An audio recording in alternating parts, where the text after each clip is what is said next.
8 question जो कि board परीक्षा में आने वाले क्वेश्चन है, हंसेंगे नहीं भाई, ठीक है। कह रहा पहला क्वेश्चन क्या है, यदि 65 और 117 के HCF को 65P माइनस का 117 के रूप में लिखा जाता है तो P का मान ज्ञात करो। तो सबसे पहले क्या करना है, इन दोनों का HCF निकाल लेना। HCF निकालने के लिए हम लोग क्या करेंगे, 65 का हम क्या करेंगे फैक्टर किससे काटेंगे हम लोग, 13 से। क्या 2 से कटेगा, नहीं कटेगा। 2 से तभी कटता है जब लास्ट में हमारा क्या होगा, इवन नंबर होगा। इवन नंबर का मतलब क्या होता है, 0 1 2 सॉरी 0 होगा, 2 होगा, 4 होगा, मतलब 2 का मल्टीपल होगा, तो हमारा वो 2 से कटेगा। ये हमारा किससे कटेगा, 3 से कटेगा। क्या 3 से भी नहीं कटेगा तो किससे कटेगा, ये 5 से काट लेते हैं। 5 एकम 5, कितना बचेगा यहाँ पर 1, 5 से 15, फिर किससे कटेगा 13 से, 13 एकम 13। अब इसको भी चेक करते हैं 117 को, तो 117 को मैं काटूंगा तो किससे कटेगा, ये हमारा 13 से डायरेक्ट कटेगा। तो 13 से अगर मैं काट लेता हूँ तो क्या आएगा, 13 9 117। तो क्या इसको मैं 3 से काट सकता था ना, 3 से काटेंगे तो कितना आ जाएगा, 3 3 9 ना, 3 3 9 बचा कितना 2, 3 3 9 बचा 3 9 27, फिर किससे काटेंगे 3 से, तो कितना आ जाएगा 13। देखना क्या है, दोनों में कॉमन क्या है, दोनों में कॉमन क्या मिलेगा 13। तो इसका मतलब हमें पता चलता है कि हमारा जो HCF आएगा कितना आएगा, HCF कितना आने वाला है 13, और इसी HCF को इसके रूप में लिखा जाता है। तो मैं कहूँगा 65P माइनस का 117 को मैं क्या लिख सकता हूँ, इसके बराबर करूँगा, इसके HCF को इसके बराबर कर दूंगा। अब यहाँ से मैं P की वैल्यू आसानी से निकाल सकता हूँ, तो मैं क्या लिखूंगा 65P बराबर कितना हो जाएगा 13 प्लस का 117। तो यहाँ पे 65P बराबर, इनको जोड़ो तो कितना हो जाएगा 130। तो यहाँ पे P बराबर कितना हो जाएगा 130 बटा 65, कितनी बार में काट देगा 2 बार में, तो P का मान कितना आ जाएगा 2। Option number B will be right answer. Question number 2 पे चलते हैं। क्वेश्चन नंबर 2 कहता है कि 148 बटे 185 का सरलतम रूप क्या होगा। तो 185 और 148 का सरलतम रूप क्या होगा, इसको कैसे चेक करेंगे। दोनों में कॉमन ऐसा, या तो आप ये कर लो, दोनों को काट लो, किससे कटेगा, ऐसे हमें ज्यादा लेंथी लगेगा। तो मैं क्या करता हूँ, दोनों का मैं अलग अलग फैक्टर कर लेता हूँ। तो सबसे पहले 148 के फैक्टर करूंगा, किससे कटेगा 2 से, 2 7 14, कितनी बार जाएगा यहाँ पे 2 4 को 8। अभी किससे कटेगा 2 से, क्योंकि लास्ट में क्या इवन नंबर है, लास्ट में जब भी इवन नंबर होगा तो 2 से काटते चले जाएंगे। 2 3 6, कितना बचेगा हमारे पास 1, 2 7 14। अब किससे कटेगा 37 से, तो यहाँ पे क्या लिखेंगे 37 एकम 37। आगे बढ़ते हैं। अब इसको मैं चेक करता हूँ 185 को, 185 को किससे काटूंगा मैं, क्या 3 से कटेगा, नहीं कटेगा, 3 6 18 नहीं कटेगा। 5 से चेक कर लेते हैं, 5 से वो नंबर कट जाएगा जिसके लास्ट में 0 होगा और 5 होगा, वो सदैव 5 से कटेगा। तो यहाँ पे किससे काटेंगे 5 से, तो 5 3 15, कितना बचेगा 3, 5 7 35, तो कितना आ जाएगा 37। तो 37 को एक बार में काटेंगे। ऊपर के मल्टीपल क्या बनेंगे 148 के, तो 148 का बनेगा 2 मल्टीप्लाई 37। नीचे क्या बनेगा हमारे पास 5 मल्टीप्लाई 37, 37 से 37 कैंसिल हो जाएगा, आएगा 4 बट्टा 5। जहां पे 4 बट्टा 5 option number A will be right answer. Question number 3 पे चलते हैं। 1 से 10 तक की सभी विषम संख्याओं का समांतर माध्य क्या होगा। 1 से 10 तक की पहले संख्याएं लिख लेते हैं, आपको बताएं 1 2 3 4 5 6 7 8 9 और 10। इसमें विषम संख्या कौन कौन सी होंगी, एक को छोड़ के एक विषम संख्या, पहली विषम संख्या, ये दूसरी विषम संख्या, ये तीसरी विषम संख्या, उसके बाद इसको छोड़ के चौथी विषम संख्या और ये पांचवी विषम संख्या। तो 1 से लेकर 10 तक की कितनी विषम संख्याएं बनेंगी, 5 बनेंगी। और इसी का उसने क्या पूछा है, समांतर माध्य पूछा है। तो मैं क्या करूंगा, आपने पढ़ रखा कुल पदों का योग बटे पदों की संख्या, तो इसको जोड़े 4 कितना हो जाएगा 1 और 3 4, 4 और 5 9, 9 7 16 और 16 में 9 जोड़े कितना हो जाएगा 25, कितना हो जाएगा 25। तो कुल पदों का योग कितना हो जाएगा 25। पदों की संख्या कितनी होगी 1 2 3 4 और 5 से करेंगे भाग तो कितना आ जाएगा 5 आ जाएगा। Option number A will be right answer. लेकिन मुझको पेपर में ऐसे नहीं करना है, मुझे क्या करना है, जब भी वो कहेगा 1 से लेकर 10 तक की सभी विषम संख्याओं का समांतर माध्य क्या होगा, तो याद रखना है 1 से लेकर 10 तक की विषम संख्याएं कितनी बनेंगी, 1 से लेकर 10 तक, 1 से लेकर 10 तक विषम संख्याएं कितनी बनेंगी 5 बनेंगी। आधी संख्या सम होंगी और आधी संख्या क्या होंगी विषम होंगी। जैसे मैं बात करूं 1 से लेकर 50 तक सम संख्या कितनी होंगी 25 सम संख्या होंगी और 25 विषम संख्या होंगी। जब भी कहेगा कि 1 से लेकर 10 तक, 1 से लेकर 50 तक, तो कितनी संख्याएं बनेंगी। जैसे मेरे पास क्वेश्चन है 1 से लेकर 10 तक की सभी विषम संख्याओं का समांतर माध्य क्या होगा। हमें पता है 1 से लेकर 10 तक की 1 से लेकर 10 तक की 5 विषम संख्याएं बनेंगी। जितनी विषम संख्या होती है उतना ही क्या होता है समांतर माध्य होता है। इसका मतलब मुझे इसमें कुछ भी नहीं करना था। इसका मतलब मुझे इसमें क्या करना था, हमें पता है 1 से लेकर 1 से लेकर 10 तक कितनी विषम संख्या बनेंगी? 5 विषम संख्या बनेंगी। जितनी विषम संख्या बनेंगी वही समांतर माध्य होता है। ऑप्शन नंबर हमारा ए सही हो जाएगा। जैसे इसमें पूछता, अगर इसमें पूछता 1 से लेकर 10 तक, नीचे वाला क्वेश्चन सेम टू सेम दे रखा है, 1 से लेकर 10 तक की सभी संख्याओं, 1 से लेकर 10 तक की सभी सम संख्याओं का समांतर माध्य क्या होगा?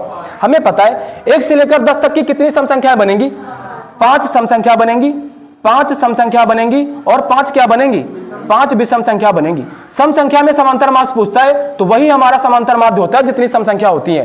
1 से लेकर 10 तक की 5 सम संख्याएं होती है, तो सॉरी 1 से लेकर 10 तक की 5 सम संख्याएं होती है, 1 से लेकर 10 तक की 5 विषम संख्याएं होती हैं। विषम संख्या में आंसर वही हो जाता है, सम संख्या में क्या करते हैं? प्लस 1 कर देते हैं, तो 5 1 कितना हो जाएगा? 6। ये क्या हो जाएगा? 1 से लेकर 10 तक की सम संख्याओं का समांतर माध्य कितना हो जाएगा? 6 हो जाएगा। 1 से लेकर 10 तक की विषम संख्याओं का समांतर माध्य कितना हो जाएगा? 5 हो जाएगा। ठीक है, जैसे मैं अगला क्वेश्चन पूछ लूं, मैं पूछूं 1 से लेकर 20 तक, 1 से लेकर 20 तक की सम संख्याओं का समांतर माध्य क्या होगा? तो हम क्या बताएंगे? 1 से लेकर 10 तक की सम संख्या कितनी, 1 से लेकर 20 तक की सम संख्या कितनी बनेंगी? 10 बनेंगी। अगर सम संख्या पूछा है तो समांतर माध्य के लिए 1 जोड़ेंगे, कितना हो जाएगा? 11 हो जाएगा। लेकिन अगर कहता है 1 से लेकर 20 तक की विषम संख्याओं का समांतर माध्य, 1 से लेकर 20 तक की विषम संख्या कितनी होंगी? 10 होंगी, और यही क्या हो जाएगा? समांतर माध्य हो जाएगा। क्वेश्चन नंबर 5 पे चलते हैं। कह रहा है 3 के प्रथम 5 गुणजों का समांतर माध्य, सॉरी 3 के प्रथम 5 गुणजों का योगफल क्या होगा? 3 के प्रथम 5 गुणज कौन कौन से बनेंगे? पहला क्या बनेगा? 3 बनेगा। इसको मैं यहां पे कर लेता हूं, इसको मैं यहां पे कर लेता हूं। 3 के गुणज कौन कौन से बनेंगे? 5। 5 के 3 के प्रथम 5 गुणज, तो पहला क्या बनेगा? 3, दूसरा क्या बनेगा? 6, तीसरा 9, फिर 12, फिर 15, यही तो होंगे 5 गुणज। जोड़ लो भैया। तो मैं क्या कर सकता हूं, 9 और 6 कितना हो जाएगा? 15, 12 और 3 कितना हो जाएगा? 15, और ये 15 दे रखा है। 15 एक कम 15, 15 दूना 30 और 15 ते 45। Option number C will be right answer. Question number 5 पे मैं पहुंच चुका, ऐसा लग रहा है मैं बड़ा थका हुआ। क्वेश्चन नंबर 6 पे चलते हैं।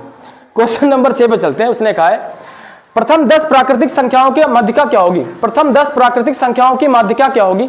माध्यिका के लिए उसने प्राकृतिक संख्या बोला, तो प्राकृतिक संख्या कौन कौन सी होंगी? 1 से लेकर चालू करेंगे। प्राकृतिक संख्या, पूर्ण संख्या 0 से चालू होती है। प्राकृतिक संख्या कहां से चालू होगी? 1 से चालू होगी।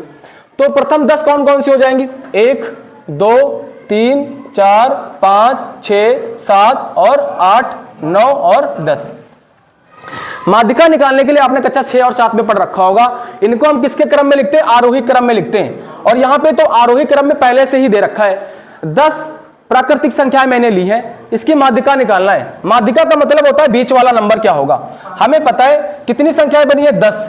तो हम काटते चले जाएंगे, एक इधर से काटो, एक इधर से काटो, एक इधर से काटो, एक इधर से काटो, एक इधर से, एक इधर से, इधर से कटेगा, इधर से कटेगा। जो बीच वाले बचेंगे इन दोनों को जोड़ लो, कितना हो जाएगा? बटे 2 कर देंगे, 11 बटे 2। आंसर कितना आ जाएगा? 5.5। किसमें? Option number D will be right answer. अगर क्वेश्चन कहता 1 से लेकर 9, तो मैं क्या करता? अगर वो क्वेश्चन कहता 1 से लेकर 9 तक की प्राकृतिक संख्याओं का समांतर माध्य निकालो, तो मैं यहां पे कहानी कुछ और करता। मैं क्या लिखता? 1, 2, 3, 4, 5, 6, 7, 8 और 9। अब यहां पे क्या करता? इसको काटता, इसको काटता, इसको काटता, फिर इसको, फिर इधर से कैंसिल, इधर से कैंसिल, इधर से कैंसिल, इधर से। माध्यिका क्या हो जाती? फिर हमारे पास 5 हो जाती। ये हम भी कर लेंगे। उसके बाद आगे चलते हैं। दो पासों को एक साथ उछालने पर, दो पासों को एक साथ उछालने पर पासों पर प्राप्त संख्या का योगफल 10 होने की प्रायिकता क्या होगी? अब पासे पर 10 योग कैसे प्राप्त होता है? पासे पर योग क्या क्या प्राप्त होगा? 2 प्राप्त होगा, 3 प्राप्त होगा, 4 होगा, 5 होगा, 6 होगा, 7 होगा, 8 होगा, 9 होगा, 10 होगा, 11 और 12। एक कितनी बार आएगा? योग 1 कितनी बार आएगा? 1 बार। योग 3 कितनी बार आएगा? 2 बार। 4 कितनी बार आएगा? 3 बार। ये कितनी बार आएगा? 5 बार, सॉरी 4 बार। 6 कितनी बार आएगा? 5 बार। 7 कितनी बार आएगा? 6 बार। अब यहां से नंबर को रिपीट करेंगे तो क्या आ जाएगा? 5 बार। 9 कितनी बार आएगा? 4 बार। 10 कितनी बार आएगा? 3 बार। हमें पता चल गया कि योग जो होगा, दो पासों को एक साथ फेंका जाएगा, तो योग 10 आने की प्रायिकता क्या होगी? तो लिखेंगे कितनी बार योग 10 आएगा? 3। और कुल संभावना कुल संभावना कितनी होगी? दो पासों को फेंका जाता है तो कितने हो जाएंगे? 6 का क्या करेंगे? स्क्वायर, क्या बनेंगे? 36। तो कुल संभावना 36 काट लेंगे तो कितना आ जाएगा? 1/12। 1/12 कहां पर है? 1/12 option number A will be right answer. Question number 8 पे चलते हैं। क्वेश्चन नंबर 8 पे चलते हैं। cosec स्क्वायर थीटा बराबर 1/2 तो साइन स्क्वायर थीटा का मान क्या होगा, कोसेक स्क्वायर थीटा बराबर 1/2, तो साइन स्क्वायर थीटा का मान क्या होगा, तो मैं यहाँ पे क्या लिखूंगा, cosec square theta is equal to 1/2, square हटेगा इधर क्या लग जाएगा, अंडर रूट लग जाएगा, तो कॉस थीटा बराबर क्या, सॉरी कॉस थीटा बराबर क्या हो जाएगा, अंडर रूट 1/2, तो मैं कह सकता हूँ कॉस थीटा बराबर क्या होगा, 1/√2। कॉस में किसका मान 1/√2 होता है, 45 का मान होता है, तो कॉस 45 का मान, सत्यम शर्मा किसका होगा, कॉस 45 को क्या लिखेंगे, कॉस 45 डिग्री, थीटा ये कट जाएगा कॉस से कॉस, थीटा बराबर कितना हो जाएगा 45 डिग्री। मान किसका पूछा है, साइन स्क्वायर 45 का, तो यहाँ पे साइन स्क्वायर 45 के लिए मैं क्या लिख सकता हूँ, लिखूंगा साइन स्क्वायर थीटा, इसके स्थान पे लिखूंगा थीटा के स्थान पे 45, तो हो जाएगा साइन 45, थीटा के स्थान पे 45, तो साइन स्क्वायर 45 का मान, साइन स्क्वायर 45 बोले तो 1/√2 का क्या करेंगे, होल स्क्वायर, तो आंसर क्या आएगा 1/2, 1/2 कहाँ पे, option number D will be. जाते जाते एक डायलॉग बोलते हैं, मतलब बड़ा ऐसा लग रहा था, घबराहट लग रही थी, इतने लोग बैठे हो, घबराता मैं नहीं हूं, ठीक है। कहते हैं लहरों से डरकर नौका पार नहीं होती, यूं ही किसी की जय जयकार नहीं होती, और कोशिश करने वालों की कभी